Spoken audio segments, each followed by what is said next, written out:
think I'm good. I'll manage, yeah? I'll manage. How do I make it full?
Good afternoon, good morning, good evening from wherever you are joining us. This is the Commonwealth Businesswomen Network in Kenya's weekly webinar, hosted every Wednesday from 1 p.m. to 2 p.m.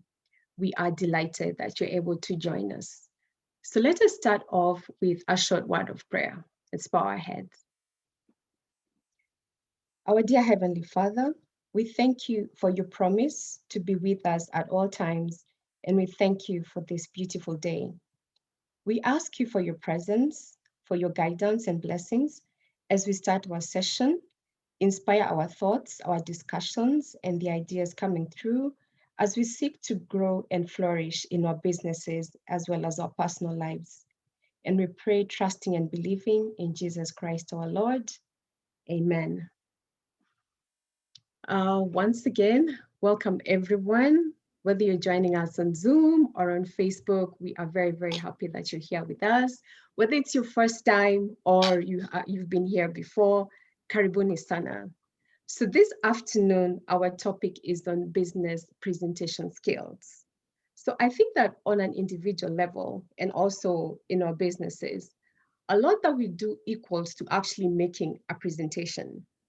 Whether we are communicating to an audience through making a speech or making a business speech or making a lecture or pitching a product or a service, whatever we're going to be doing, the goal is to successfully communicate in a confident, competent, and a convincing manner. But why should it matter to you to be able to improve your skills when it comes to making a business presentation? I think that we can all agree that when you deliver a great presentation, it's quite critical to your career, it's critical to your business, etc. And we always have the opportunity to do better. So today, many people, like myself, sometimes you're very, very terrified when we're supposed to talk in public, or maybe we're supposed to make whatever type of presentation. But some of these initial fears can actually be reduced by preparing properly for a good presentation to make it more effective. And this afternoon, that is why this particular topic, when it comes to business presentation, is quite critical, because once you learn those skills, when it comes to the elements, how to do it, when to do it, what you're supposed to say, what you're not supposed to say, then that equals to definitely a good presentation. And as we learn about that, we're going to learn how to effectively captivate an audience and also how to successfully deliver a message, whatever message or whatever product that we're going to deliver. using both the verbal ways, well, spoken word, and also the non-verbal ways. So this is going to be a very, very exciting discussion. As I mentioned, this is hosted by the Commonwealth Business Women Network in Kenya. And to tell us more about the organization and also to give the welcome remarks, I'm quite honored to introduce our chairperson, who is also the Chief Operations Officer for the Commonwealth Business Women Network International. Karibu sana, Nana Wanjau.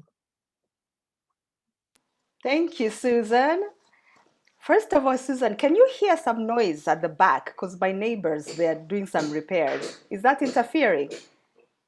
Yeah, we can hear a bit. We can hear a bit of that. I hope you can hear me louder than whatever they are hammering across. Yeah, you're very clear. Thank you. All right. So indeed, this is very, very exciting because it's the first time that we are having our Vice Chair Pauline and Vice Chair Njoki on the same platform, myself. So it's indeed a very momentous occasion to be here today. But I always get excited about Wednesday weekly programs because this is a platform where there is learning every week guaranteed. Like that dose, single dose you need to carry into your business for 1 week, and then you're back here the next week to take more. It is a platform that I value, and I know a lot of our members and friends do value. So welcome indeed. I echo Susan's sentiments, welcoming everybody to our weekly program. Susan, just make sure we are streaming live on Facebook as well. We always have a lot of great participation from there. And in Kenya, we welcome you by saying karibu sana, and jambo. We continue to encourage all of us, especially now where we are here in Kenya and a lockdown. We continue to encourage you to keep social distancing, washing hands frequently, and let's keep wearing those masks. What we can guarantee you is that we will be here every Wednesday to give you these nuggets of wisdom, of talent, of skill, of knowledge to carry forward into your life, into your business, into your circle of influence and beyond. So, Commonwealth Business Women Network Kenya, who are we? Commonwealth Business Women Network Kenya, we are a ground partner of Commonwealth Business Women Network, CBWN. CBWN was originally established by the Commonwealth Secretariat and the Commonwealth Business Council in 2002. CBWN is now an accredited organization and community interest company directly recognized by 54 governments of the Commonwealth that are across the 6 continents. We are committed to advancing the UN Sustainable Development Goal number 5 and the Commonwealth Charter. CBWN is focused on encouraging, enabling, and embedding women in leadership and women's economic empowerment through work in talent, training, and trade, what we call our 3 T's. So we have a mandate, a very important mandate, to network the Kenyan business women with the 1 billion women in the Commonwealth to connect, collaborate, and do commerce. And in our daily mission of strengthening the Commonwealth, building businesses, and advancing women, we are doing this already quite effectively. I would like to bring to your attention the Commonwealth Marketplace that will be relaunched on 21st of April, and it will run throughout to the end of June 2021. Now, if you missed the Commonwealth Business Women Network Kenya Christmas online exhibition towards the end of 2020, you do not want to meet the relaunch and upgraded version that will be launching on 21st of April 2021. It is coinciding with the Commonwealth Women Entrepreneurs Summit, the inaugural Commonwealth Entrepreneurs Summit that will be hosted by 4 partners: the UK government under Innovate Women, GEN, Global Entrepreneurship Network, and AWEP, the African Women Entrepreneurs Program, and CBW and Commonwealth Business Women Network. Those 4 partners will launch the inaugural Commonwealth Women Entrepreneurs Summit, and alongside that, you want to participate, you want to be part of the Commonwealth marketplace to connect with women across the Commonwealth and beyond. Be ready to trade across the borders. Be ready to trade across the continents. Be ready to trade across the Commonwealth and beyond. Very exciting things indeed coming along your way. All this you will find on our online platform, on our website, on www.cbwnkenya.org. Don't miss out on that. With those introductory remarks, I am quite eager, pen in hand as usual, to listen to today's topic on business pitching. This is something we have seen firsthand with our members when we host the B2B networking sessions across the Commonwealth, that indeed business pitching skills is something that is needed and needed today. So it excites me that our very own Vice Chair Njoki Muhoho is here today to take us through this timely program. Susan and your team, thank you for putting this together. Very exciting indeed. Back to you. Thank you so much, Nana, for those welcome remarks. And yes, I support what you're saying, encouraging everyone to participate in the, the online marketplace that's going to be there in April, the 21st to the 22nd. Please invite all the women, the business women, the girls in your networks to participate in the same. They are going to learn a lot. Moving on with our program this afternoon, I would like to invite our other chairperson, Pauline Waru, who is going to introduce us to our guest this afternoon and also officially invite her to make the presentation. Karibu sana, Pauline. Thank you so much, Suzanne. Thank you, everybody. Hello, Vice Chair, hello, Chair, and everybody else who's listening.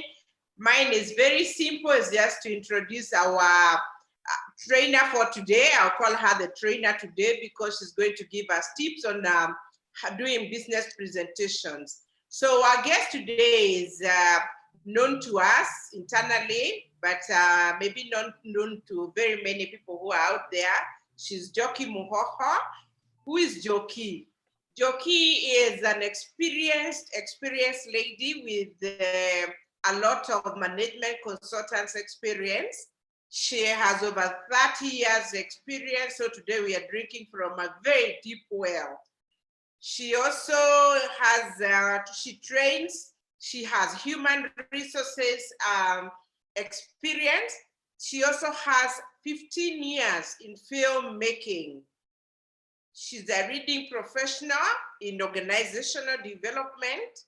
She has skills and competences in management and HR, consultancy, specializing in executive recruitment, strategic planning. So if you have a strategy that you want formulated, I can guarantee you that is the person, the go-to person. She will make sure your organization goes through change management and a lot of other functionalities that comes with HR. Anything to do with organizational behavior, organizational structure, skills assessment, policies for HR, she's on top. And beyond that, she's also a motivational speaker. You will even hear for yourself when she starts talking. Njoki is also the inaugural Academy Director for the Multi-Choice Talent Factory, East Africa, with a hub in Nairobi. She's had many initiatives, groundbreaking ones in collaboration with MTF and New York Film Academy. She's also a former board member of Kenya Film Commission and has served as a juror for many local and international film awards, including the International Emmys for 3 years, that is 2016 to 2018, Chief Judge, Africa Magic Viewers, and many, many, many others. She's an award-winning film producer and script writer and a member of the International Emmys and has been juror in many local and international film awards. She has also been given awards like Most Influential Woman Personality in Film 2020. And like I said today, we welcome Njoki officially because we are ready to drink from a deep well. We want to learn how to be confident when we are doing our business presentations. So I take this honor to welcome Njoki Muhoho to take us through today's training. Thank you and karibu Njoki. Thank you for listening. Thank you, Vice Chair Pauline. Thank you, Chair Nana and Susan. Thank you for chasing me the whole of today to make sure I turn up on this. So I hope everybody can hear me. Can you first unmute, please, and talk to me? Please unmute, okay. So first of all, I have to warn you the energy to which I shall do this. I've just come from another 2-hour presentation on something very similar, doing well for the government, I would say so, on the Judiciary Service Commission as we prepare to recruit the Chief Justice. So I'm a bit fired, and if you think my office has become very exclusive, to be honest, I need to show you a little bit around. I've been given an entire boardroom to be able to sit here and do this presentation, and then I go back to what I was doing before. And I did tell them this is for the Commonwealth business women. And the person I'm dealing with is a woman I admire so much, the acting chair of the Judicial Service Commission, Professor Mugenda. So I wish I could bring her here to say hello, but I've given her homework in the other room. So what I'll be doing is, because they've given me this beautiful room with a screen behind me, at times I'll be pushing the computer way behind and I stand up. Because how can you train people on presentation seated down? So when I do that, can you see me? Please wave at me if you can see. Good. All right then. So we start with, so I'm going to be moving around a lot. You people are used to my nervous energy, so I never sit still. Let's begin with me sharing my presentation. I hope it happens. And we go to the beginning. Please keep chatting with me on the chat so I know we are all together. So can you see my presentation? You can see? Yes, but put it in a bigger screen, make it a presentation mode. Oh, it's not. I thought it was. Not yet. Wait a minute. Let me see what happened. I think that's better. Hold on. It can even not yet. Can even be better. Hold on.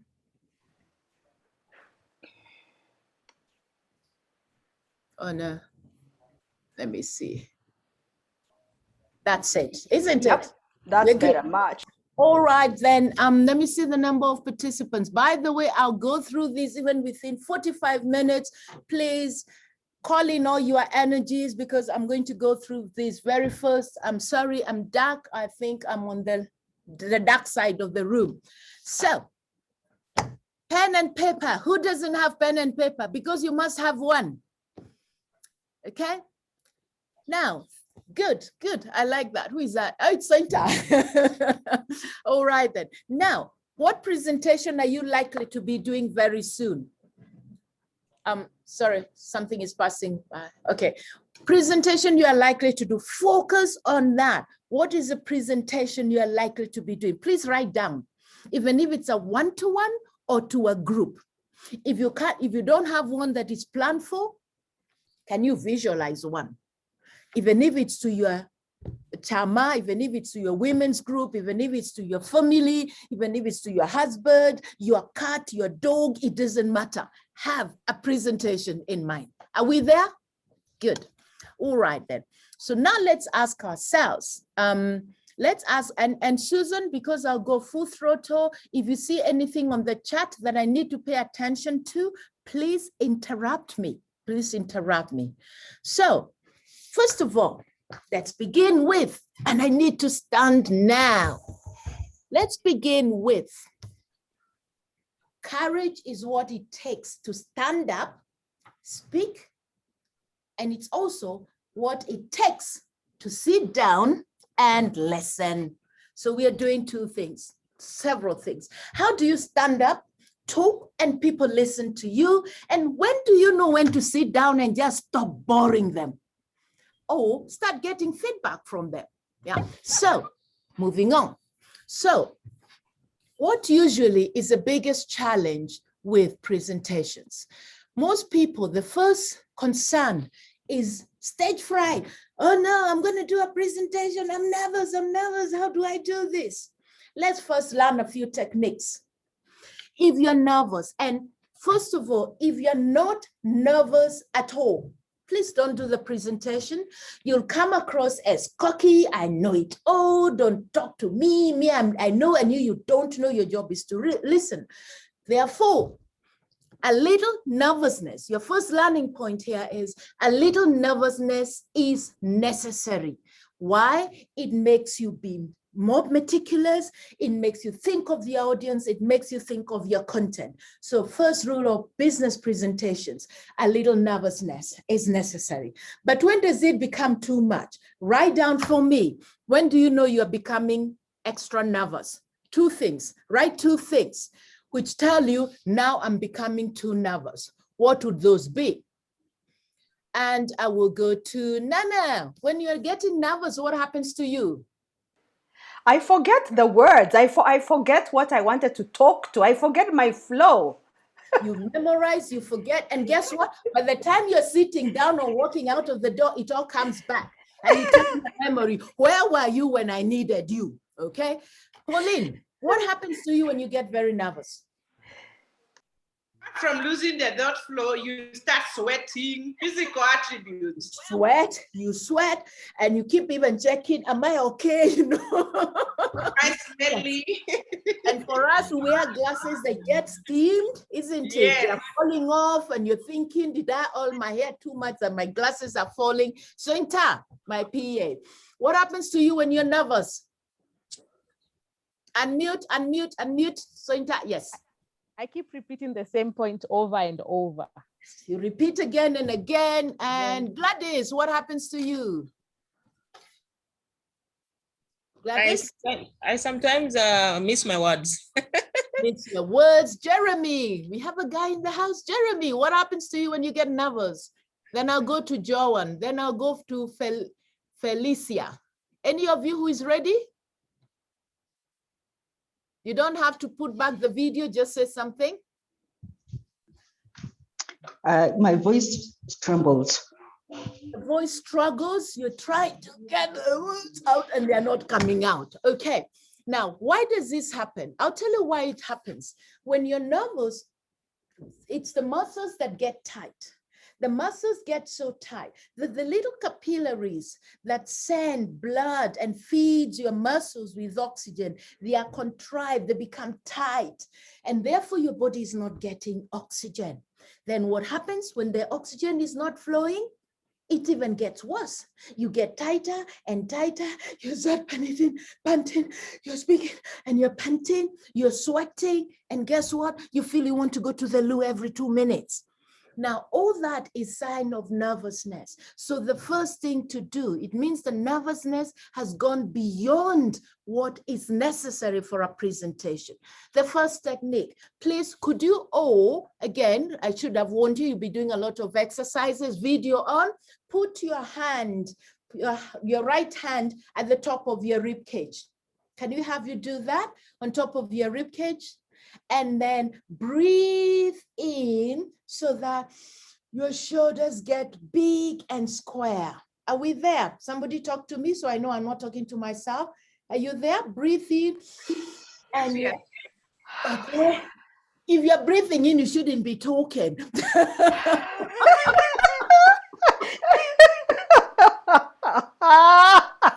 You do those, you do 3 times. But how you let the air out is not, you Oh. breathe and then you go, you have to make a disgusting sound. Breathe in, let it go. Breathe in again. Hold it, hold it, hold it. If you can't hold it anymore, go. Now, that brings in a gush of oxygen into your body. You're ready to go. But what about if you get nervous in the middle of the presentation? How do you do it? Look for tricks. Pretend you are, I should have a glass of water here. I'm going to step off screen. Pretend you are taking water. Always have a glass of water with very little water. Very little water. 1, sipping the water helps. H2O, the O2 is the oxygen. You get the oxygen in your body. The other one is, if you notice, politicians always have a glass that's always a quarter full, and they take their time. And we all wait for them. Actually, what they're doing, they're breathing. Use it as a prop. You breathe in. Now, of course, if the glass is full of water, you will blow bubbles and you'll get more nervous. Okay, so learning point 1.1, a little nervousness is necessary, but too much will ruin your presentation. Okay, moving on. Uh-oh, why isn't it going on? Something's gone wrong, okay. All right, so please remember, every time you're making a presentation, your audience is a mix of people. Each one of them is asking themselves, why am I here? Why am I here? And people have different reasons why they attend your presentation. Some want to learn something. Some are bored, so it was good to attend this. There could even be somebody in the audience who was like, I have nothing to do today. Let me just log into this, which is okay. So you've got to ask yourself, why are they there? And they're there for many different reasons. So one of them is, sorry, I've got to figure out how to make the slides move while I'm still talking.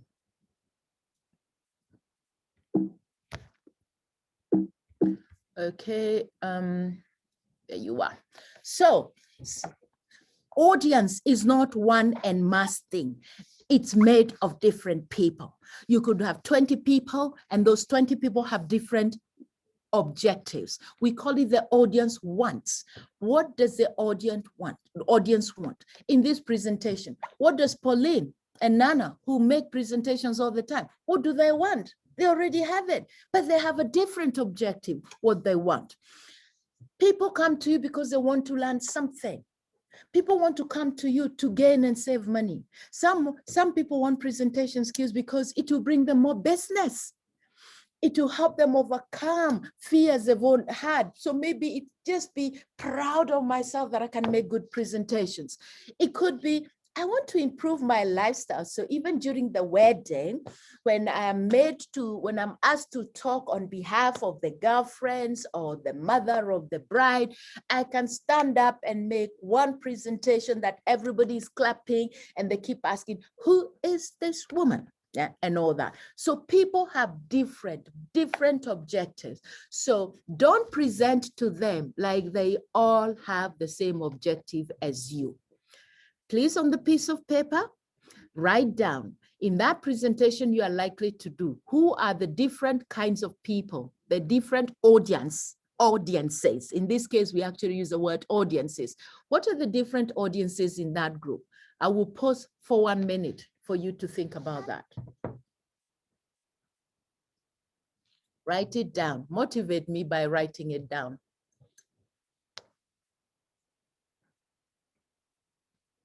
Are we done? Somebody say yes. Pauline, are you done? Nana, are you done? Yes. Good. So now we're going to those 3 different groups of people you have on your sheet of paper. You're going to ask yourself, but what is my objective? If these are their needs, I have these people who want to be entertained. I have these people who want to learn skills on how to do business presentations. I have these people who are just bored and they're killing boredom. I have these people who want to use this to gain them money. You have all range of objectives from the audience. Remember, you're not talking to thyself. You're talking to an audience. You're not talking to thyself. Therefore, please respect them by thinking, what do they want from me? Then you ask yourself, what is my objective? My objective in making this presentation is to, okay, now your piece of paper, that objective you wrote there, please write down why you want to make that presentation. Now, this is you, not the audience, you. Why do you want to make the presentation?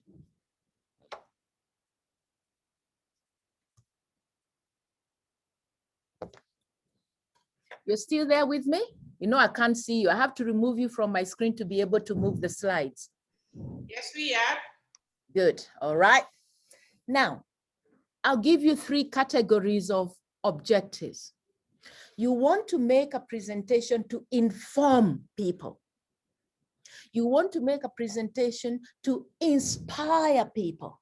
You want to make a presentation to persuade people.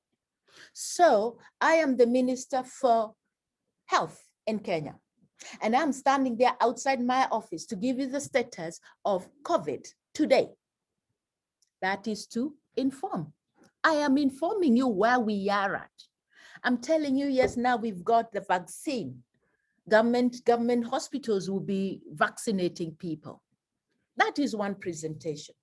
The other one could be the same minister comes, stands outside his office with the media and tells us, people, please go and get the vaccine. You will save your mother. You will save your child. Imagine the guilty consciousness of not taking the vaccine. Don't you think you should be a responsible person? Even me, I have taken it. You saw me take it the other day. So-and-so has taken it. The president has taken it. What are you waiting for? There you are. An objective to inspire.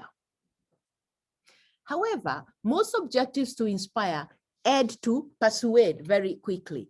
You inspire somebody, then you persuade them into action. The minister will be saying, go to the government hospital closest to you. Go get that jab. I have moved from inform people, COVID is spreading, to inspire you to want to prevent the spread, to persuading you to an action. Some presentations, you can't go straight from to inform to persuade. I'll give a very quick example. This is real. An NGO was really trying to, in parenthood, in family planning, wanted to really persuade some village women to take on a new, different contraceptive that was known to be very effective. And they went to this particular region, up country, and this is real, it's true. And they called all the women, they sat under the tree, they told them, this is good, this, does this, no side effects, easy to manage, da-da-da-da, da-da-da-da-da-da.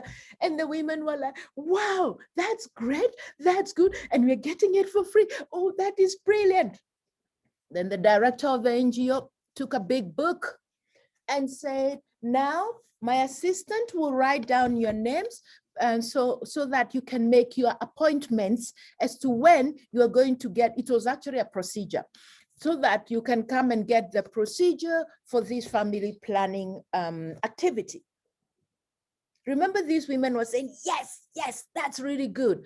Then they were given the book to do the appointments. What do you think happened? Anybody?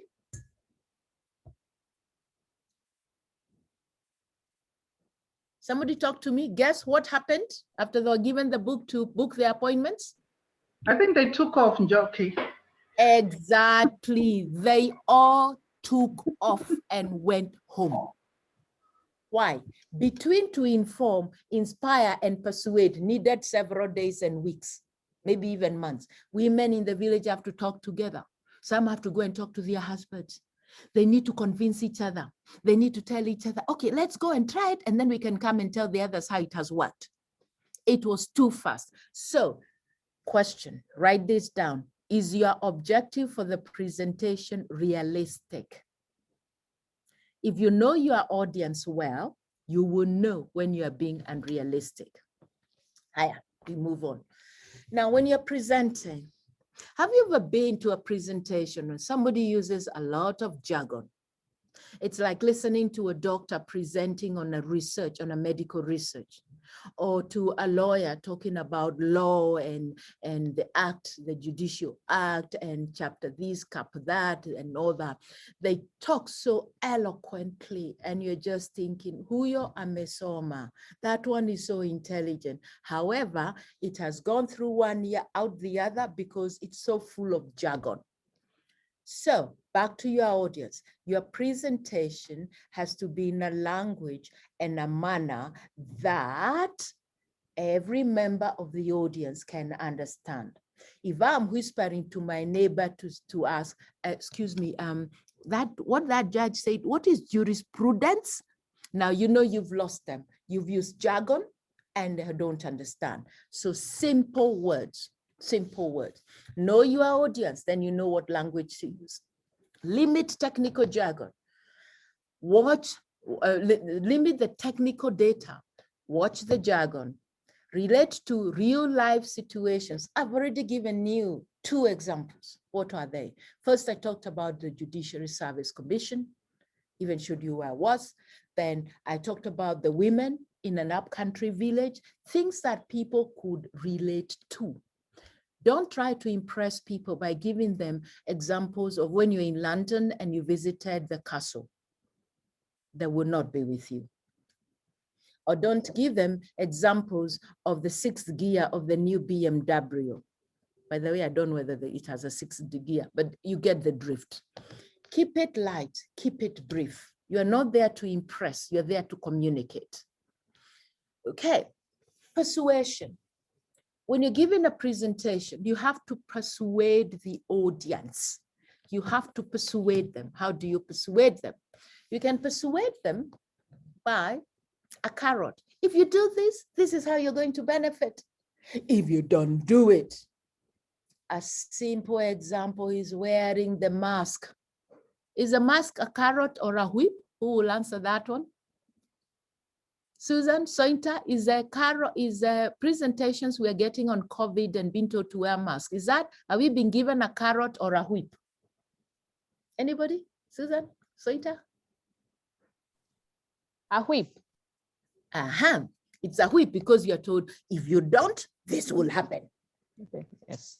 That is the approach they use on things like masks, condoms, vaccination, those sort of things. Like, it is for your own good. If you don't do it, this is how you'll suffer.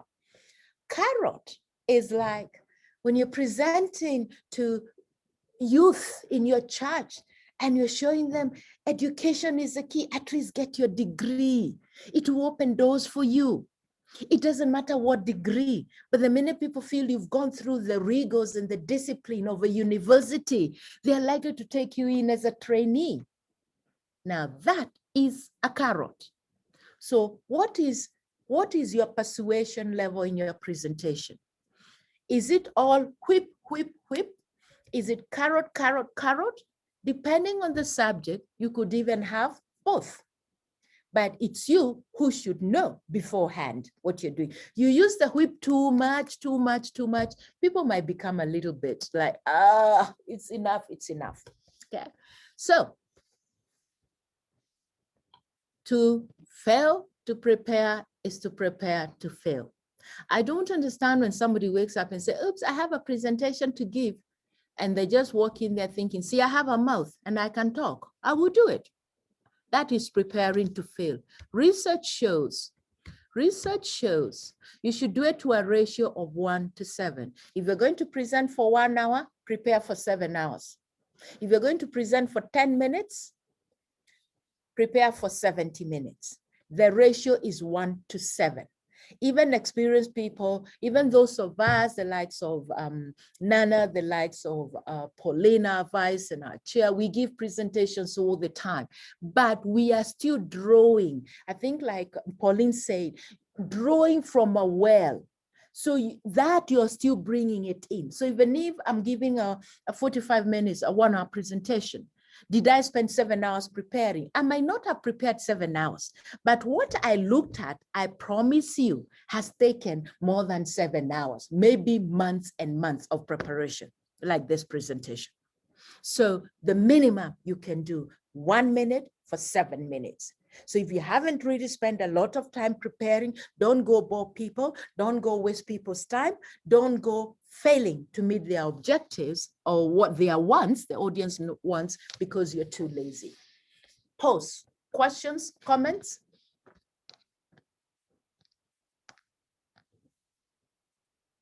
Njoki, is persuasion likely to be long-term? You know, must it be hours, days?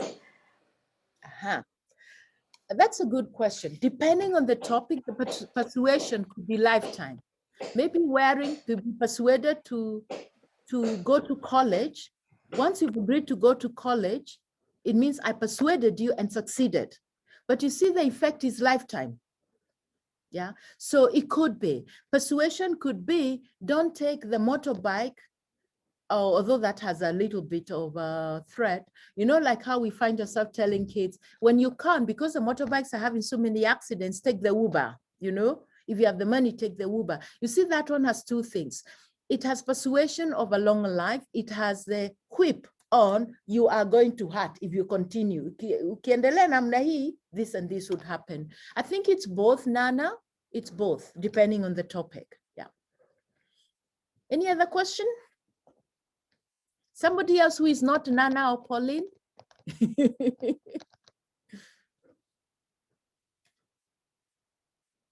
Sointa, I'll keep coming back to you people, the younger ones. Felicia, anybody? Or just say I'm okay. I'm good. Good, all right. So, Oh, structure. we have Rose and Ginja with us. Oh, Rose always has Rose Where are always you has a hiding? lot of questions. Rose. You know, she'll be so familiar with this presentation. But Rose says something, add something, add. I know how to fish you out. I came in late, so I'm really trying to hide in the background. There's also But well, now Nyokabi. that Nyokabi, we've also seen you. Hey, keep talking to me, people. Hi, everyone. I came in late. I'm also trying to catch up. Okay, then. All right. Keep talking to me because presentation is a two-way thing. I need to know you're still there and you're not sleeping. And if you sleep, just put the audio on so I know there's somebody in the audience snoring that I have to change my presentation technique. Njoki, a comment to write on your presentation. Yes. Something I learned, Vice Chair Pauline said we sweat. You know, we have got different tendencies. Our bodies react differently. Some of them may sweat from the head, others in the armpits, others feet and the legs. Mm-hmm. I learned that once you discover what your body tends to do when it's in panic mode, where do you sweat? Are you the kind that sweats at the back, in the armpit, on the face? Mm-hmm. Prepare with that in mind, which means even what you're going to wear to a presentation will be well prepared. If you know you really, really sweat, you're not going to wear some white light that's going to cling to your body when you start sweating. So that's all part of your preparation. I learned that. Let me add on to that, Nana, because I so fully agree with you. If in the morning as you're dressing, especially for us ladies, you look in the mirror and you think, oh, is my skirt too tight? Is it too short? and you're going to give a presentation, the minute that thought has come into your mind, please go back to your bedroom and change. Because when you get nervous in front of people, you start thinking, and now my skirt is too short. And somehow that shortness, which was above the knee, you will feel like it's up to the waist and you get more nervous. So wardrobe is important. Once you have any doubt, please go and change, because when nervousness hits, it exaggerates everything. I'll add another one, Nana, if you're presenting and you also have to write and you have marker pens and you sweat, when you get nervous, you sweat on your hands. You keep holding the pen, it falls, you hold it again, it falls, you start getting more nervous. To make it worse, you start having what we call the visual irritants. You start doing things like that, you're opening, you're closing the pen, and the audience is looking at that. Then what happens is you start writing on yourself without realizing. Sorry, I was just saying goodbye to the chair since I'm in her boardroom. So yes, so avoid things that will make you more nervous. Yeah, avoid things that will make you more nervous. So let's talk about the structure. I wish I could have invited them here to talk to you, but they're gone. So opening, central theme, closing. Three areas of presentation. You have to have a strong opening, a logical flow of your presentation, and a strong close. Strong opening, logical flow of the central theme, and a strong close. Now, those people who start by saying, they get in front of you and they start like this. Sorry, now I have to try again to make this work. Every time I bring the video on, I have problems getting back here.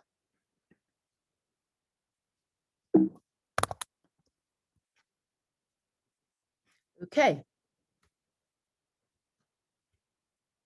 Opening, things never to do.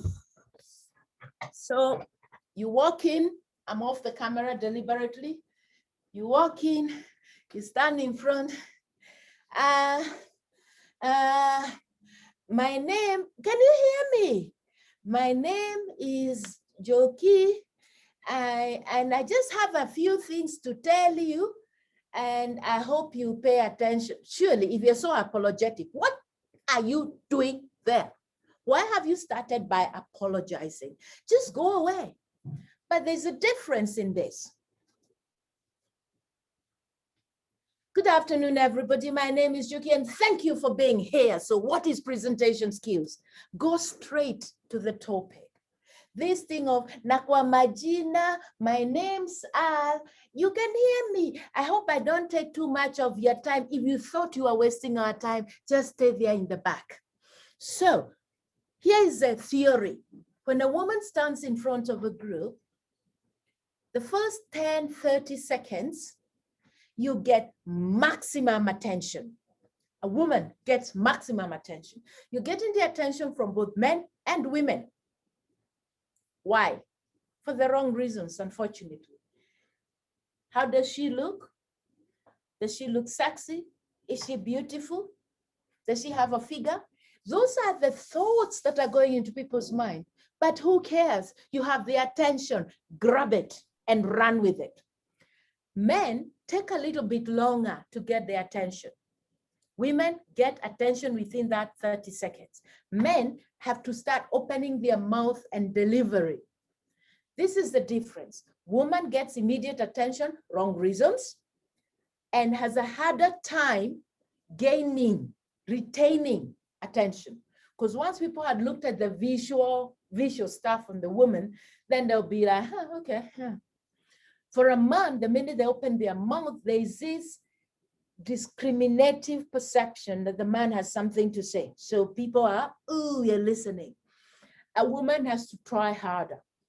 Keep that in mind, which means when you stand in front of people, no, you have the attention at least the first 10, 30 seconds. Grab it and run with it quickly before they lose it. Your presence and aura, make an entrance. Please, your size is not this. Your size is this. Your size is this big. That's where all your aura is. So the more you move up and down, I'm going off camera, the more you're moving up and down, the more you're spreading it. So preferably present while standing. Start powerfully. How do you start powerfully? Start with a story. I can come here and when presenting this and say, good morning, ladies and gentlemen, I have a story to tell you. Everybody likes a story no matter where they're in the world, but just make sure it's very short and it has a moral that's related to the topic. Let's say I start this with, good afternoon, ladies and gentlemen. My name is Joki Mohoho.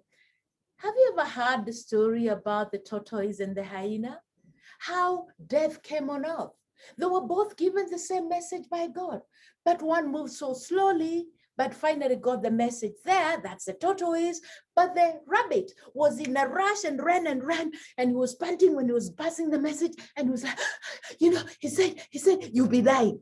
He gave the wrong message, but he got there.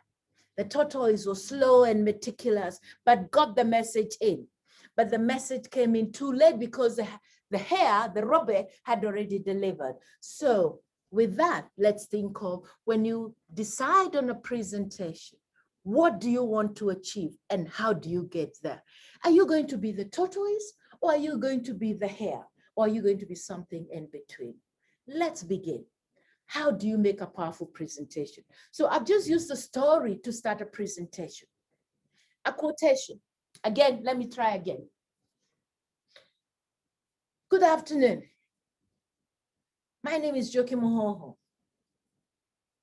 Churchill said, William Churchill, the Prime Minister of UK, said, if you have something to tell people, tell them.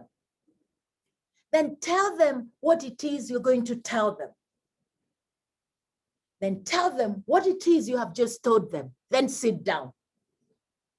That is the structure of a presentation. Introduction, delivery, summary. I've started with a quotation. Another one could be facts and figures. Good morning, ladies and gentlemen. Did you know 80% of the presentations that are given every day are a failure with only a success of 20%? Of course, I've just made up that for this demonstration. Another one, I can start with, good afternoon, ladies and gentlemen. Who doesn't sweat when you're giving a presentation? Ha, ha, ha, ha. Me, I said, oh, let me check if I'm sweating. So I've started with wit and humor. So start powerfully. Start with something that everybody will remember and you get their attention. Closing. I move from opening to closing because the techniques are the same. Please, please, please, please, never say you are my friend if you conclude your presentations with, I hope I didn't bore you. I hope I didn't take a lot of your time. Go away, you are not my friend. Why are you apologizing? Have you been wasting time? No apologies. Plan your last statement to the point where you've even written it down because you are going to leave that platform. You're going to leave that front of the boardroom with a bang. The last words, the last actions, the last expressions must have a reverberating effect long after you have left. Make any other presenter that's coming after you look like a bad copy, faded, because you've concluded so well. You can also add with a call for action. So how many are with me? Please raise up your hand. Good. Thank you so much. Have a good day. You could add with a rhetoric question. So all the presentations you have given in the past, how effective were they? Thank you and good afternoon. So there you are, opening and closing. So now let me go to the middle, the toughest. On the sheet of paper in front of you, could you write at least 10 points that you wish to deliver in that presentation? I will give you a few minutes. 10 points that you need to deliver in that presentation. Please write them down.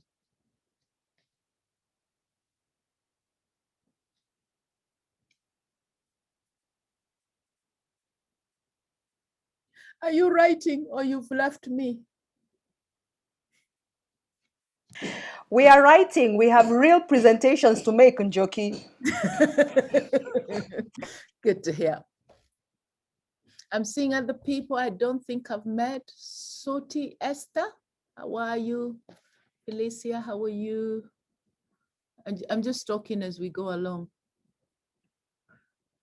Nyokavi, how are you? Olga, how are you? Harriet, Nancy, Margaret. I hope you're all writing. Okay, let me assume you have at least 4 or 5 points. Now, arrange those points in the order in which you want to present them. Arrange the points in the order in which you want to present them. You can just write numbers on them. So first start with a brainstorm. This presentation, I must say this and this and this. Some people will use the bubble, the spider idea. Some will just take a piece of paper and write the points all over. You start with a mess. Just do what we call a brain dump. A dump full of, you're taking ideas from your head, you're just putting them there in any order. Then look at the ideas and say, how would they best flow? This one will be first, this one will be second. Arrange them. I hope you're doing that as I talk. Then your next point, very critical, is, every time I go back to camera, I lose you guys. I lose the slides.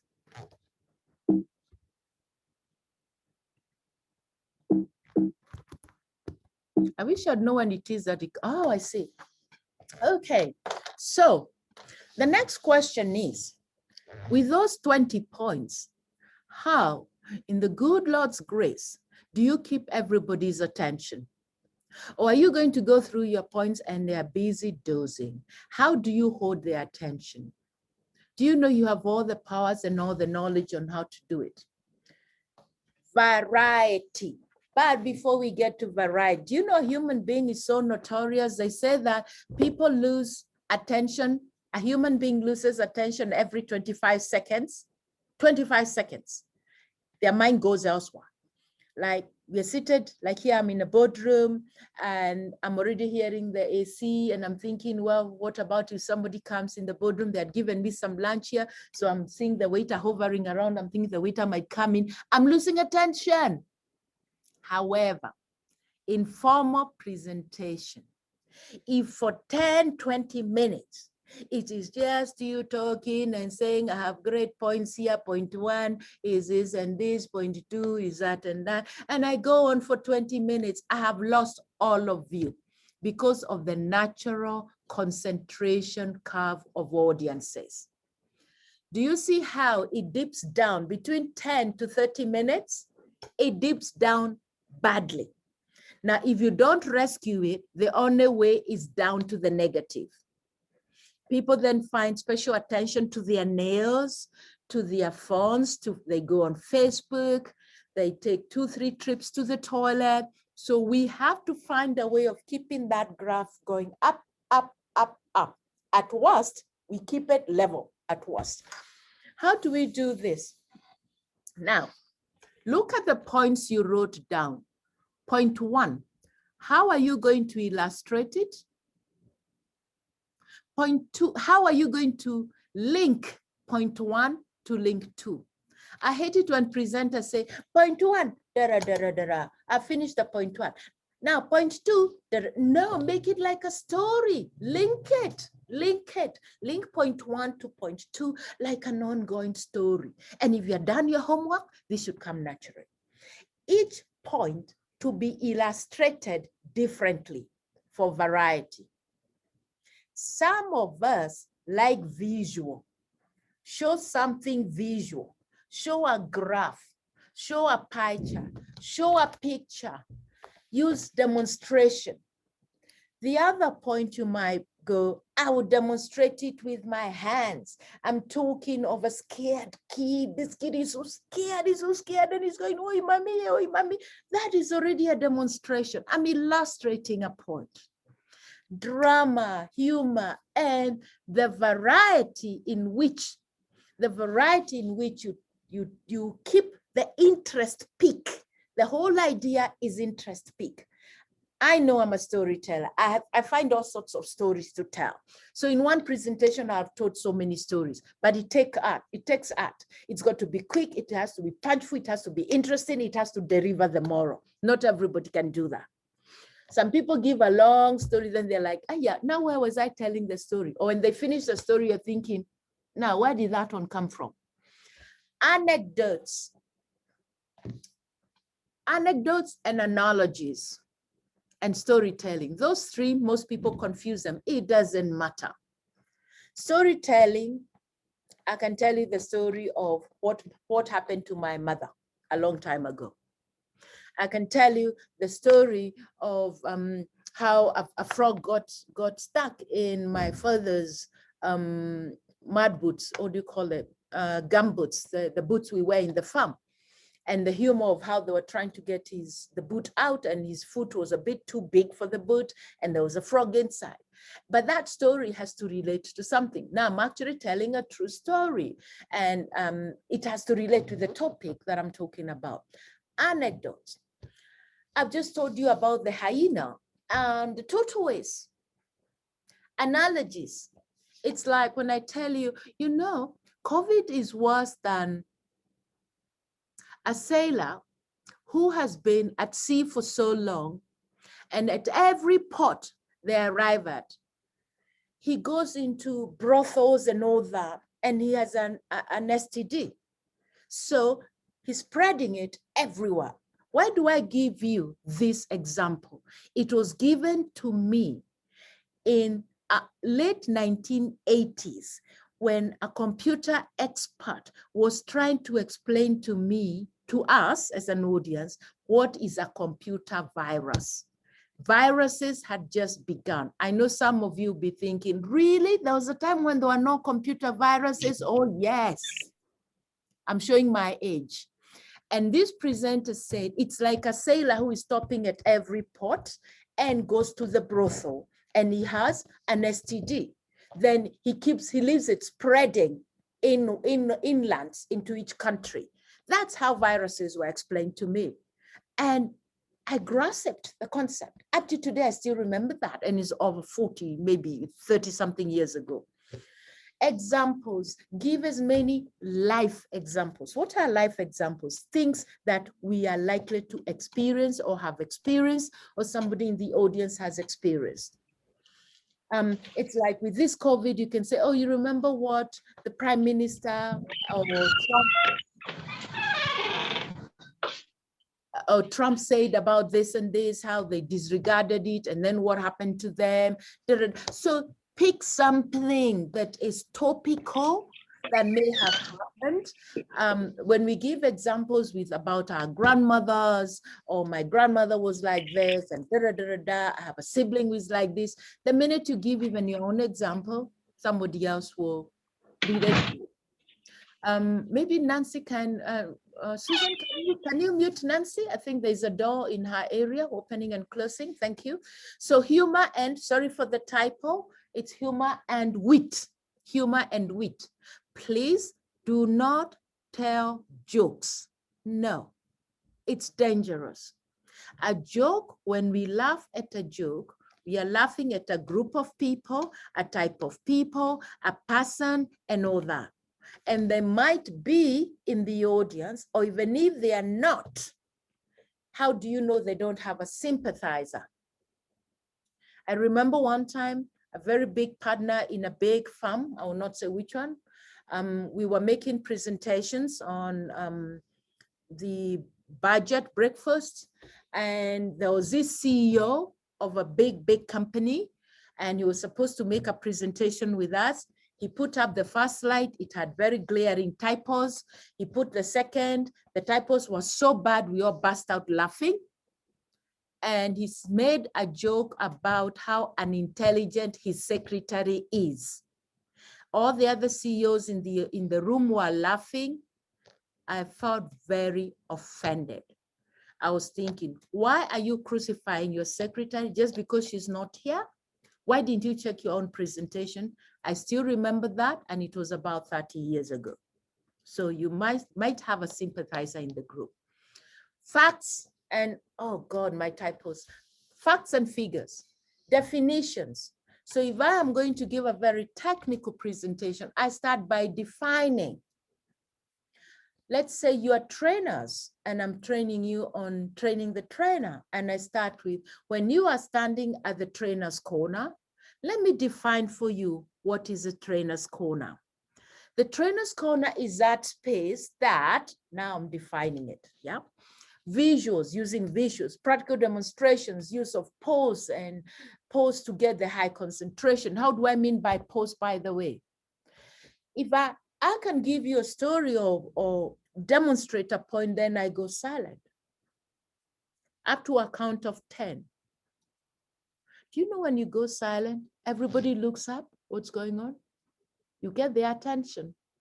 It's an attention peak. And also you're telling people, think about that. Think about that. Think about what I've just said. Some people think talking a lot is what makes a good presentation. At times, pausing and saying nothing is what hammers the point. So of course, there's the audience participation. I've been trying to do that. I'm asking you to do things. I'm asking you to talk to me, even if this is Zoom, and there's questions and answers and all that. How do you link one point to another? It is not rocket science. Let's say my opening was a story about the tortoise and the hare. And then I say, therefore, a presentation must be prepared for. You must prepare your presentation. And now I'm going to my first point, which is presentation preparation. How did I link opening with presentation preparation? I simply use the word however. Then the next point, I'm like, but you might have a lot of content to deliver, one point after another. But how are you going to keep us interested? At that point, I get to my next point. Interest peaks variety. So I have used simple words. Therefore, meanwhile, furthermore, pause, reference points. Just one word can link you from one point to another. Let me go back. You're probably wondering why I have that smiling, beautiful lady smiling.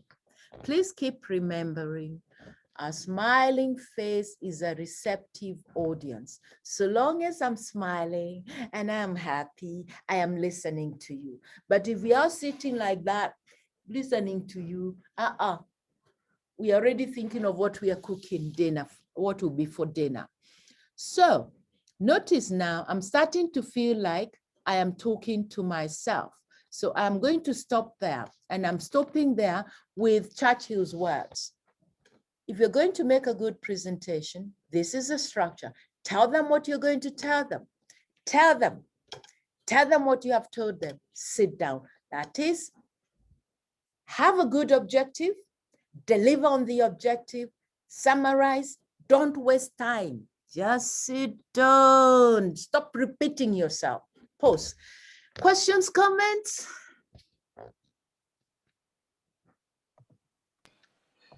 Njoki, a presentation for 1 hour, I must take 7 hours to prepare. Yes. Where do I get these 7 hours? 7 hours is a full day. How do you advise we use these 7 hours to prepare? Do we spread them?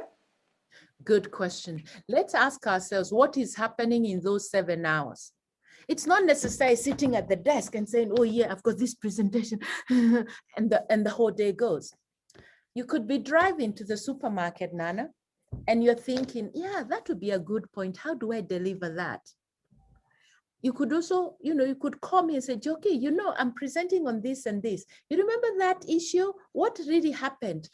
Actually, it's just spending time in your head thinking about it. So some you're collecting the material, you are reading, you're going through your emails. Some is just thinking through it. So don't see it as studying for an exam, sitting down for the 7 hours. Maybe some presentations might call for that, but not all. Yeah, so that's one. Nana also, remember, like, let's say for you, you've given many presentations. You might say, let me go to the presentation I gave to Rwanda Commonwealth women. Then there was the other one of Lesotho. Let me go back there and pick some of the slides. You see those slides, you had spent time to prepare them. That also counts in your 7 hours. So it's not like 7 hours of just studying. You might be bringing in stuff that somebody had also spent time creating. Yeah, I hope I've answered. Any other questions? Yes. So I'm thinking about where you mentioned the difference between when a woman makes a presentation and a man. Mm-hmm. And I think sometimes you look at the competition, let's say you're going to pitch something, pitch an idea, and maybe the people you're pitching to, maybe the biggest percentage are men. So you're a woman and maybe you're competing with a man, competing for the same maybe funding or whatever. I don't know why I've actually noticed that depending on the society. Let me give like an example here in Kenya. If the percentage of the people you're presenting to are men, somehow they lean towards what the man, your competitor, will say, even though maybe the idea is not as good as yours. But then when I look at the example, because I lived in Europe and I lived in a country where women are very, very powerful. Equality is not a joke. So, but when you walked into that kind of scenario in Stockholm, women are so powerful that you would actually get chosen compared to a man. Yes. So I don't know. I think sometimes society, depending on where you're probably making the presentation, matters. Okay, I think that's just maybe my opinion. But then I'm also thinking, like in a country like Kenya, where sometimes women get to a point where you start maybe compromising your brand. Maybe you have to dress in a certain way to be able to get the attention of the people you're presenting to. So yeah, it's the balance. Just getting that balance is not that easy. Susan, I think you've got brilliant points there. If you're in Germany, if you're in Stockholm, if you're in the Nordic, Scandinavian countries, you'll find that the women are quite powerful. And once they enter in the boardroom, actually the issue of gender is not so much like here. Remember when our presenter Gladys Sholeo told us, she walks in, was it in Parliament? And somebody said, the Murembo has come, the beauty has come. So they see you as like the flowers on the board table, you know? So I think when you look at our African environment, it's very much like that. I grew up in a career when Rose will tell you, where there was very young, tiny, skinny little girl in a very man's world. And I learned to start my presentation with, I assume I should be intimidated that I'm the only woman here. And I told my business partner, who was older, male and white, never ever to fight my battles. Because when he tried to help me, it got worse. They saw me now more as inferior. So one time, I asked him to come and make an introduction and then leave me to run the workshop. And I knew there's some men that will be looking at, no, you're not leaving us with her. And he actually said, at this point, I've only given you the introduction. I now have to leave you with the best man for the job. And she's Joki, you know? So in a way, he was abusing them, you know? And then the minute I stood in front, I said, and I'm not a man. And I began. Yes. One of them, Susan, long ago, Rose, you might remember because by then you were a client. It was in Brookbond, in Kericho, where there were only 2 women in management and both were accountants. All the other, there were about 15, 20 people. They were all men. And I was warned by the expatriate HR director that I'll have acceptance issues. Right. I had a sleepless night and I wondered, how do I deal with this? I simply walked to the front. They did not, I made sure they are all in the room waiting for the trainer. I walked in, nobody even paid me a glance. As I was setting up my stuff in front, nobody was even looking at me because I thought maybe I'm setting it up for my boss, you know? And then I said, good morning, I'm your trainer. Jaws dropped. Yeah. My next sentence, I said, I hear you're not used to having women around here. You've got one here, but I left the door open. If anybody is uncomfortable, it's okay, I'll not take offense. I post. Now, since nobody has walked out, can we begin? Guess what they said? Yes. So at times you just have to try something unusual. Yes. Yeah. And if they had Right. walked away, I would have simply said, I haven't taken offense. And 2 days later, during a cocktail, after the workshop, 2 of the men came and said, hey, me, I came in late. Nikatafuta mwalimu. I was looking for the teacher. I'm looking for the teacher, but I'm happy to tell you now I found her. I assumed that was a compliment. Yeah. Okay, another question? Yeah, actually, there's a lady called Felicia who's made a comment from her experience where she says, as an ad producer, she meets clients who want male voiceovers for their brands because they say their point will be seen as serious. So she's gotten this even from female clients, and it's something that she really struggles with. Ask for more women in the spaces you are in. That's a comment from Felicia. I think she's had some experiences. Sorry, Susan, I lost you a bit, but it's okay. We can continue. I'm also looking at my internet is starting to get unstable. I hope you can hear me. Yeah. Yeah. All right, then. Can I move on? Njoki, talking about the good old days, Mhm. something that I remember that I learned from you when Mhm. making presentations, and those linkages can be so many. You can plan so much, Mhm. and then when you get onto the stage, it just goes off. And there you are thinking, what was I supposed to do here? Yes. But what I learned is that to use your words, which I've not forgotten up to today, Mhm. nobody else has the script that you have. I said that. Oh. Yes, I'm quoting you. So if you get lost, just pick it up and go on. Nobody else has that script but you. Well, it sounds wise. I'm surprised that came to me. That is true. You're the only one who knows how you prepared. Yes. And Rose, if I can add on to this, with what Nana had said about the 1 to 7, you see, once you've prepared and you've gone through the material a lot, even in your head, even if something goes wrong, your memory kicks in. You can save the day. Exactly. Yeah. Mm-hmm. Yes, yes, yes. Yeah. Exactly. But also, I would like Susan to talk about prepare, because she's had this experience at a personal level, and we've all seen the changes over time. Susan, please share something there. On my presentations. There was a time you were talking about preparing, how that helps you better yourself every time you're doing a presentation, even on this platform every Wednesday. Yeah. Yes. Wow. Yeah. Just thinking back to what Njoki has talked about, the 1 to 7 ratio, although 7 hours, yeah, maybe a couple of hours a day. But I completely agree because it takes a lot. There's the research that needs to be done because, we're not experts in all the topics. So I do a lot of research on the topic, on the speaker. I do dry runs with the speaker and just, get to know more about what they're going to talk about.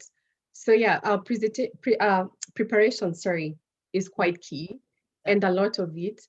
Because even like sharing something, like, with the slideshows, you have to prepare that, ensure that it's proper for the audience, and ensure that it's communicating what needs to be communicated. So yeah, preparation is very, very critical.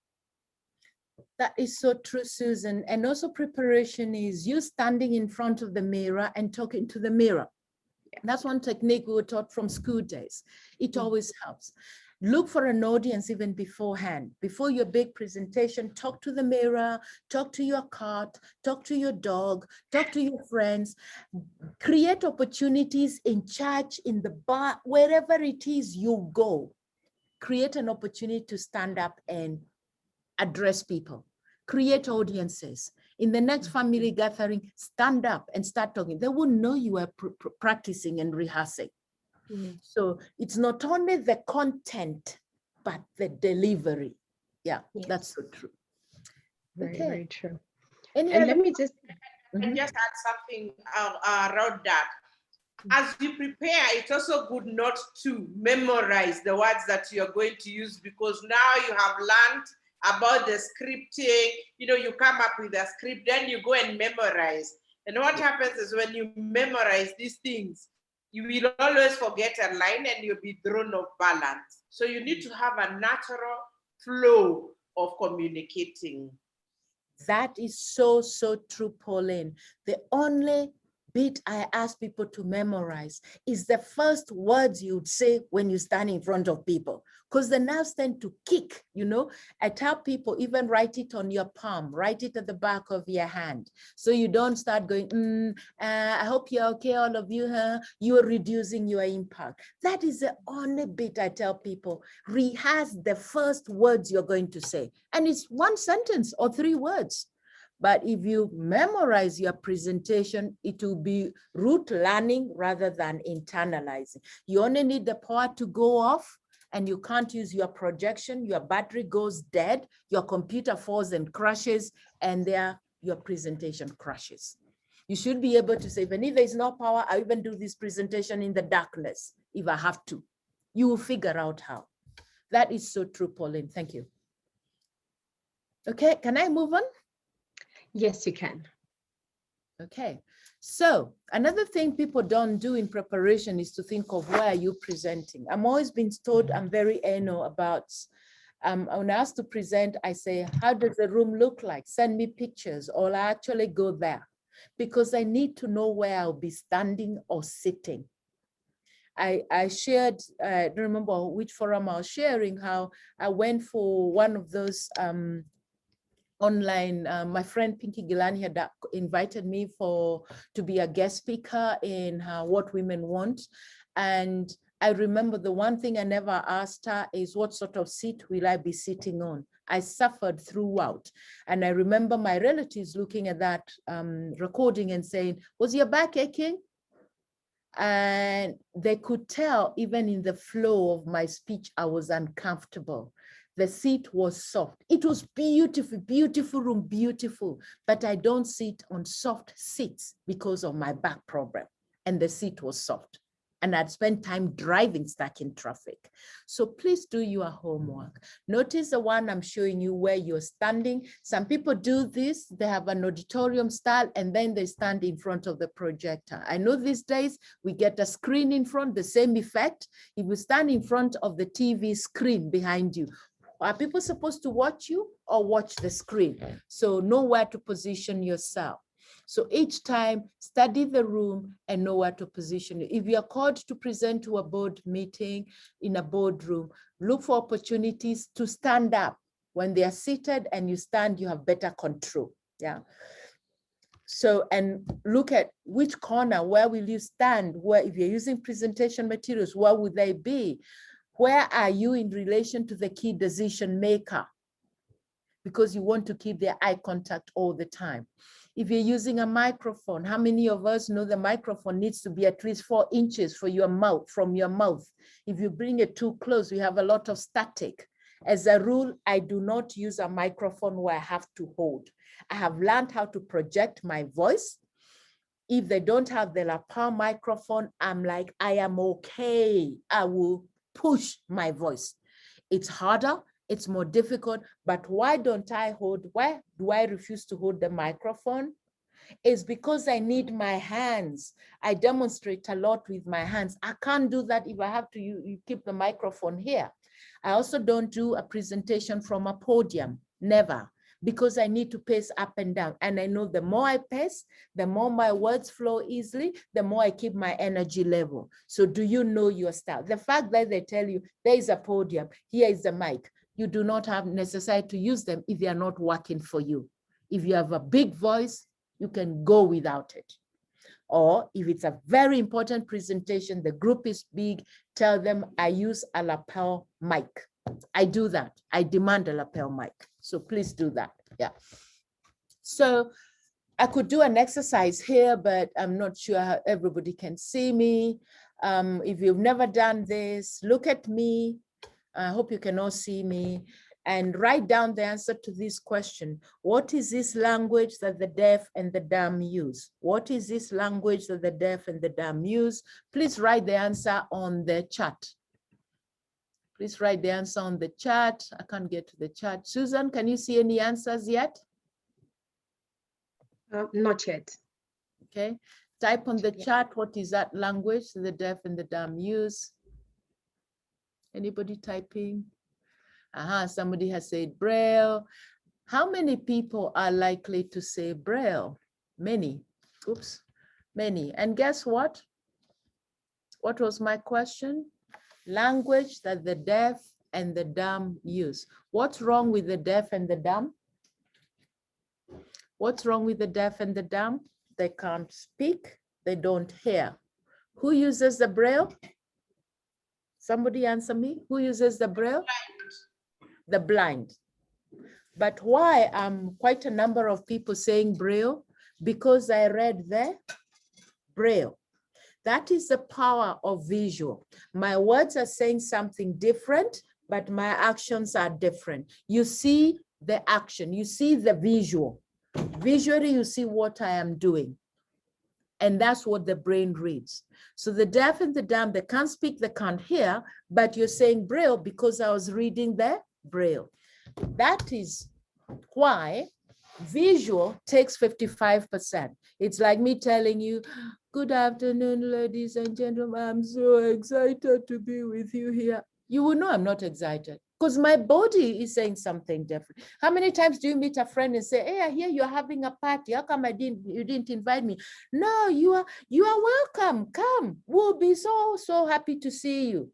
But my body language is telling you, go away, stop and asserting yourself, you're not wanted. So visual takes, research says from 51 to 57%. So even before you say it, we've already seen it. You can't be trying to inspire me to do something and you look so expired delivering that presentation, surely? So visually, you are delivering the message visually even before you put it in words. Also, if you can bring props, show people, tell them, I want you to keep time. Just by me having my watch and doing that is more powerful than saying, people, you're going to keep time. So think about that. Voice, please, when you're presenting, it's not the requiem that you're reading. He was a very nice man. He did charity well. We will miss him. That is not what you're doing. You're saying he was a great man, wasn't he? Raise up your hand if you think he was a great man. But it would be so sad to see him gone. Voice, vocal variation, pitch and tone. Pitch and tone. That's why you should be able to watch a film that's in a language that you don't know, and yet you get the message because the pitch and the tone and the visual, the expressions, the whatever are delivering it. Use your gestures to emphasize. The more you use gestures, the more it helps with your voice. He's a powerful man. Notice how my voice goes powerful and so sad. The voice and the actions help each other. So don't stand there like you are arrested at the podium saying, and I'm very excited. No, walk around and show the excitement and the voice will follow as well. They go hand in hand. Pitch, tone, volume. Pitch, tone, volume. Verbal, the actual words only represent 7%. Believe it or not. So those of you who spend hours and hours writing the speech so you can go and read it, I'm sorry, your success rate at best is 7%. So keep that in mind. Also notice open gestures. What do we mean by open gestures? You don't greet people by saying, hello, everybody. That is a closed gesture. We go by saying, hello, everybody.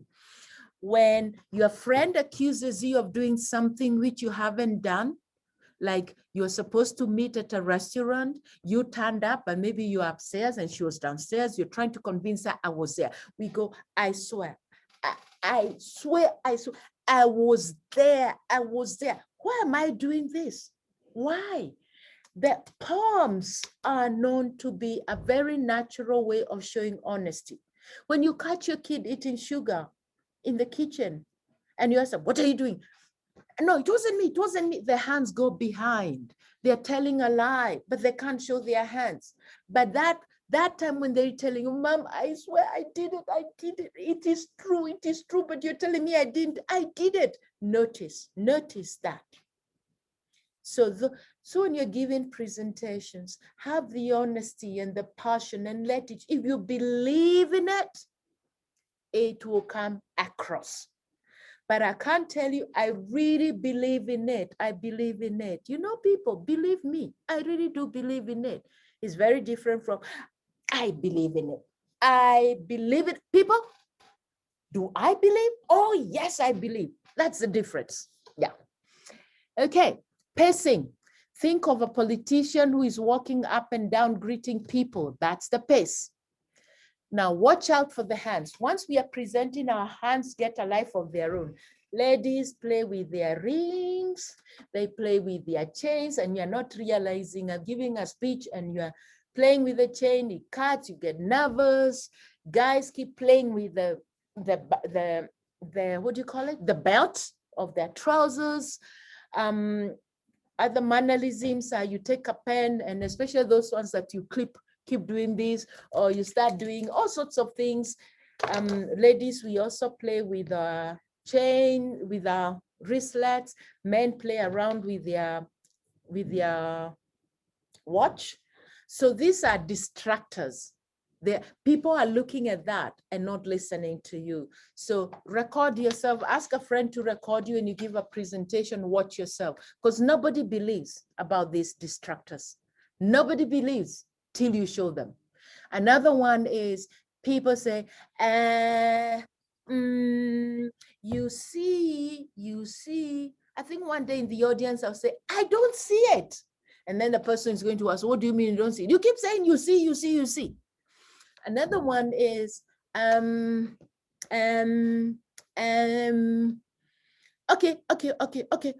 You see, okay, see.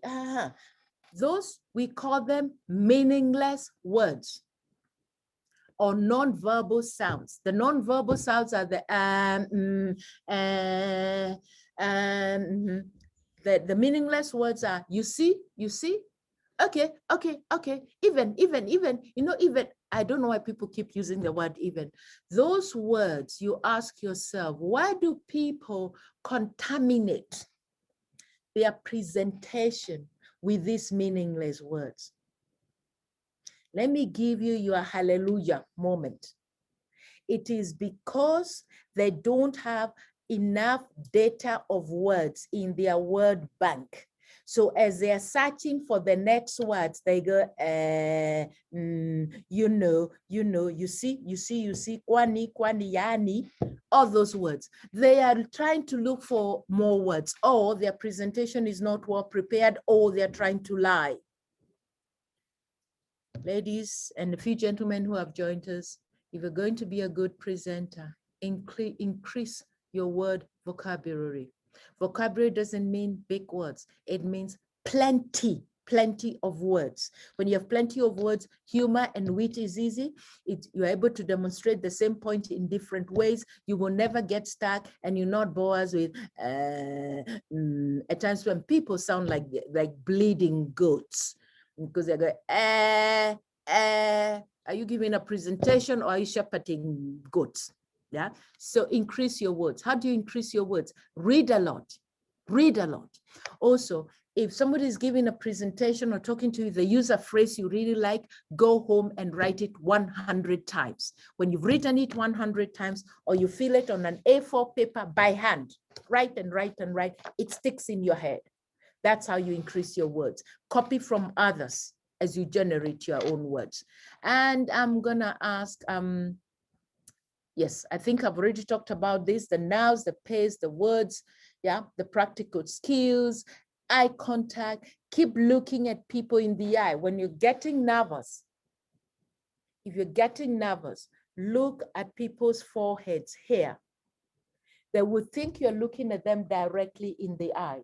When you look at the forehead here, as you gain confidence, keep moving the eyes down till you're parallel. Or focus on their nose. When you're focusing on the nose, you're directly looking in their eye without feeling the discomfort. If you're in a room full of people, look at a point at the back of the room, 1 foot above the last person in that room, because you don't want to look down. The ones at the back will feel like you're not looking at them. Look at the back, 1 foot above the head of the last person. Everybody feels like you have direct eye contact. And questions, comments? I thought I was going to do 45 minutes. I think I'm nearing out on my second hour. Comments, questions? Are you there? Are you falling asleep on me? We are here. We're here. We're here. Okay. Question, comment, none? Okay, now I'm going to take you to my last way forward. Where do you go from here? My call for action. Think of several things. The further backward you look, the further forward you are likely to see. Go back. I'm not presenting to people who've never done presentations. You have. Go back to things you've done in the past and then ask yourself, given what I've learned now, what else, what can I incorporate? What can I remove so I can move forward? Remember, attitude is the thing that makes a big difference. Nobody gives a presentation without an attitude. Oh, you have to take on a bit of an attitude. Like, yes, I've studied this subject. I'm going to deliver it. I'm going to make sure the audience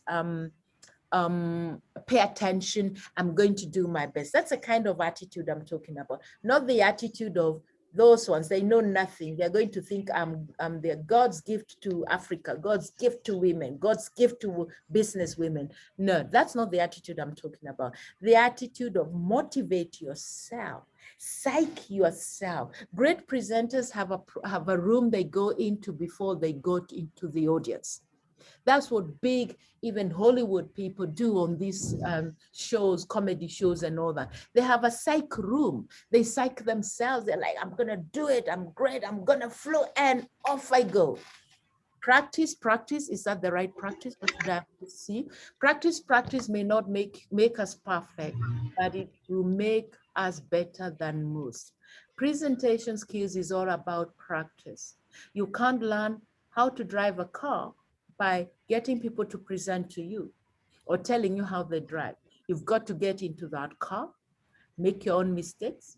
When we all started driving, you scratched somebody's car, you got reprimanded, you even got punished, but you got it. Finally, you could drive. Remember when we were driving, we avoided peak hours in town because you don't want to get in traffic. But the day you got stuck in that heavy traffic, that was a turnaround point. You became a good driver. So practice, accept any presentation, go make your mistakes, because it's by those mistakes you get even better by reflection. So ladies, that's all I had for you. And I hope you have taken a thing or two from this. So finally, the secret of getting ahead is getting started. Go get started on your very professional, beautiful presentation. Well planned, well structured, strong beginning, strong end, very logical flow of the central theme, the body, and logical flow of points. Well, each point illustrated differently, and each point linked with the other. and you'll have a very powerful presentation. Good luck. I'm done. Thank you. Yes, thank you so much, Njoki, for that. And as you're wrapping up, let me also appreciate some of the participants we've had on Facebook. A lot of them, I think they had their paper and pen in hand because they've made a lot of comments about some of the things that you said, everything from the presentation being very good about building a vocabulary, the sign language, some of the answers from the question that you asked. So yes, it's been a very, very powerful discussion, and I can see that from our participants on Facebook, and we appreciate all of them. Now, yes, so as we're getting to the end of our session, let me first of all invite all the participants who join us either on Facebook or on Zoom, because as we mentioned, we have these sessions every Wednesday from 1 p.m. to 2 p.m. And in addition to that, we have other sessions that go on other days and other timings. So allow me to just quickly share some of the programs we have coming up, and we hope that you will be able to join us. Allow me to do that really quickly. Right, there we go. All right, I hope it's clear.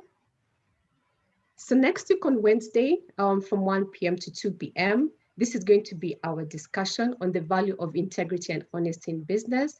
And I think that we're all aware that these two are very, very critical for any entrepreneur, or even as individuals when it comes to growing your business and being trusted.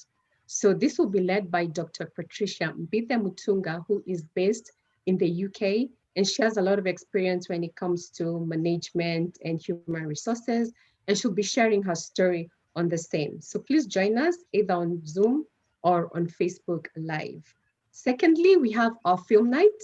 This is hosted once a month, and it's going to be on the 21st of April at 5 p.m. streaming live on Zoom. And the panel is actually led by our very own Njoki. Do not miss this. And the reference is this documentary called The 600, The Soldier's Story, a very, very powerful story about people who came up. There were 600 of them who actually contributed a lot towards the end of the genocide 27 years ago in Rwanda. Very powerful. And last but not least, our chairperson mentioned this, the inaugural Commonwealth Women's Entrepreneurship Summit on the 21st and the 22nd of April this year.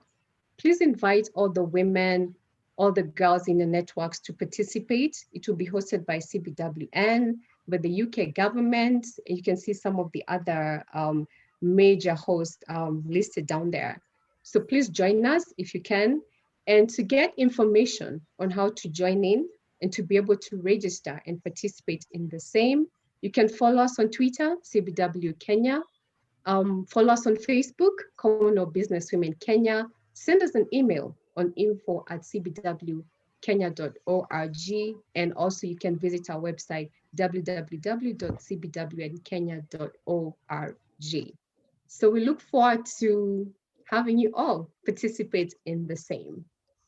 So yes, so as we're winding up, allow me to introduce another member of the Programs and Trainings Committee who's going to just give us a recap, give a vote of thanks, and also a closing prayer.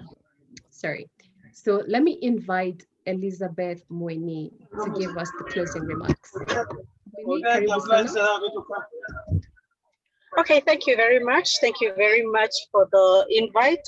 We really appreciate the lessons we have learned today, especially having learned about presentation. And we are presenters, we are trainers. We are involved in a number of trainings, and most of the things that I will judge myself, most of the things you picked up, I can really relate. My take home right now, sorry, I'm in a noisy place. My take home today will be powerful start, logical flow, and strong closing. I hope that we can all just be able to pick up some of the lessons we picked and integrate them in our learnings, as well as in our presentations, and this will be a high value addition. So thank you very much, Njoki Mohoho, for that, and thank you for everyone who attended today's session, and we look forward to implementing this among all of us, common wealth business women. Asanteni. Okay. So thank you all Right. for attending. Thank you and very much. Bye-bye. Yeah. Yes. All right. Thank you so much, Njoki. As I've mentioned, I hope to see you all next week on Wednesday from 1 p.m. to 2 p.m. Let's continue to stay safe, wear your masks, sanitize, wash your hands, get vaccinated if you're in that category of people who need to do so. And yes, see you all next week. Ciao. Bye. Bye. Thank you.